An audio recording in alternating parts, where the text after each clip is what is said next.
Lungdam na la siang tho luka alian som ni le khat anel som ni le nga pan som ni le kia som thum le li pan som thum le guk chang.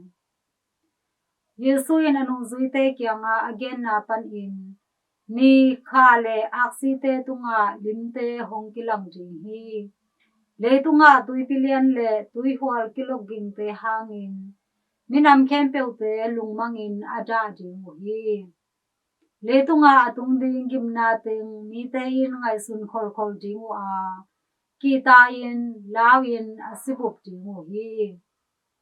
Bahang hiam chile van tunga om wang len na te akiling jing hi. Tua chang in wang len na le min chan na to mei laka hong pai su. Mi hing tapa amau te in amu jing hi. Hi thu te hong pian akipat chang in. No te khoda kun la. Nalutang u phong to un. Bahang hiam chile no te hong ke tat khen na ding hun hong nai ta hi chi in again hi. No te in avalua neng na don na le. Hi le tung nun tang na ding lung hi mo na te hangin. Na lung simu na gim sak lo na ding un na ki kem un. Tua bang hi ke le. Tua ni in.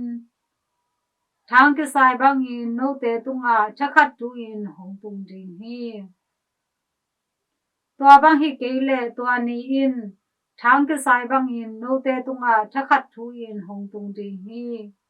Bahang hiam chile le tung bu ba te ni khem peu tunga. Tua ni a hong tung ding hi. Tua hi chang in no te ki kem in. Tilwang takin aton tung in na nga gi ge un. A hong piang ding tua thu te khem peu to na ki peu the na ding un le. Mi hing tapa maya na din the na ding un.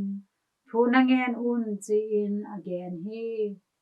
Hi in to pa lungdam na la sang thua hi hi. Kristo to pa o na tunga phan na ta hen.